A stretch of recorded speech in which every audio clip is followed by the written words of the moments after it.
बात कर रहे हैं एक बड़ी खबर से। लखनऊ से ये खबर मिल रही है, मायावती से जयंत चौधरी की मुलाकात होने वाली है।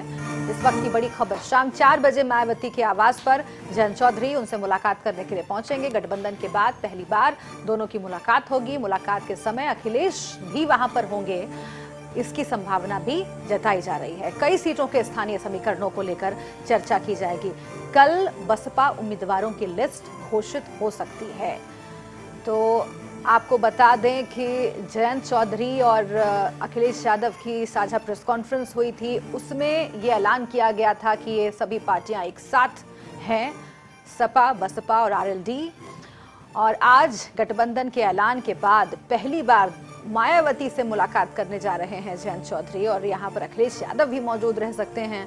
तो कई सीटों पर जो सियासी समीकरण हैं, जो स्थानीय मुद्दे हैं, उस पर बातचीत होगी। लगातार गठबंधन होने के बाद मुलाकातों का दौर जारी है, लेकिन ये मुलाकात इसलिए भी अहम है क्योंकि गठबंधन के औपचारिक ऐलान के बाद पहली बार मायावती जयंत चौधरी से मुलाकात करने जा रही हैं। और इस मुलाकात में ऐसे कई मसलों पर बातचीत हो सकती है जो सीधे वोटर्स पर असर डालेंगे, जो सीधे सीटों के समीकरण पर असर डालेंगे।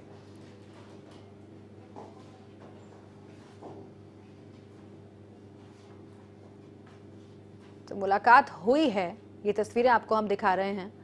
ये मुलाकात हो गई, ये तस्वीर हम आपको दिखा रहे हैं। और उस वक्त मायावती से मिलने के लिए पहुंचे जयंत चौधरी। गठबंधन के बाद पहली बार मायावती और जयंत चौधरी की मुलाकात हुई। आशीष हमारे साथ जुड़ गए हैं, हमारे संवाददाता। आशीष, क्या खास मुद्दे रहे? हालांकि गठबंधन के बाद चूंकि पहली बार मुलाकात हुई है जयंत चौधरी और मायावती की, इसीलिए अपने आप में ये मुलाकात बहुत अहम है। लेकिन आज की बैठक में कौन कौन से मुद्दों पर फोकस रहा? जी बिल्कुल, जिस तरह से यूपी में महागठबंधन हुआ है, महागठबंधन में बीएसपी, सपा और आरएलडी शामिल है, और उसको लेके आरएलडी के जो जयंत चौधरी थे वो मायावती से मिलने पहुंचे हुए हैं। और माना जा रहा है कि जो मुलाकात है, इस मुलाकात के बाद जो उत्तर प्रदेश में महागठबंधन हुआ है उसको कैसा चुनाव लड़ना है, क्या समीकरण होंगे, क्या कैंडिडेट होंगे, उस पर चर्चा हुई। और माना जा रहा है कि पश्चिम जो है आरएलडी आज पहुंची है, जयंत चौधरी पहुंचे हैं, तो पश्चिमी उत्तर प्रदेश में जो समीकरण है उसको लेकर चर्चा हुई। क्योंकि लगातार राष्ट्रीय लोकदल के जो नेता है वो अखिलेश से मुलाकात कर रहे थे, लेकिन उनको माना था कि गठबंधन में मायावती भी हैं तो उनसे मुलाकात किया जाए। और आज मुलाकात होने के बाद ये भी साफ हो गया है कि कल बीएसपी अपने उम्मीदवार उतारेगी, और बसपा ने भी आज राष्ट्रीय लोकदल से मुलाकात करने के बाद जो जयंत चौधरी से मुलाकात हुई है, अखिलेश से मुलाकात हो चुकी है। तो अब ये बात सही हो चुकी है कि किस तरह से रणनीति तय की जाए, अब तरह से उम्मीदवार उतारा जाए और कैसे ज्वाइंट रैली की जाए, इन सब मुद्दों को लेकर चर्चा हुई है। लेकिन आरएलडी ने अपना मेन फोकस पश्चिम उत्तर प्रदेश पर रखा।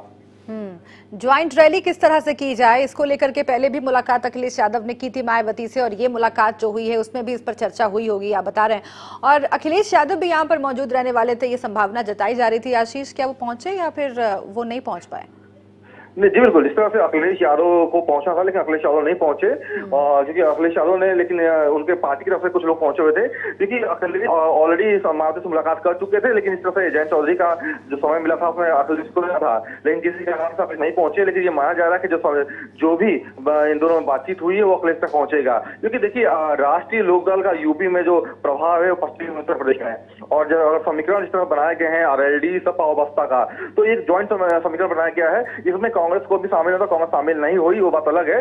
लेकिन जिस तरह से आज जो सीटों पर चर्चा हुई है, उसके बाद मेन फोकस तो आज जो चर्चा हुई है, बातचीत हुई है, उसमें पश्चिमी उत्तर प्रदेश का। क्योंकि आरएलडी का मायावती से मुलाकात करने का मकसद भी ये था कि पश्चिमी उत्तर प्रदेश में मायावती का प्रभाव किस तरह रहेगा, किस तरह चुनाव करेंगी और कहां कहां साथ में रहेंगी। तो कुल मिलाकर आरएलडी ने जो आज मुलाकात की है वो केवल पश्चिमी उत्तर प्रदेश को लेकर की है। हाँ, मायावती ने जरूर जानना चाहा है कि उनका प्रभाव पश्चिमी उत्तर प्रदेश में किस जिलों में कैसे है और कैसे उम्मीदवारों को अपना टिकट दिया जाए।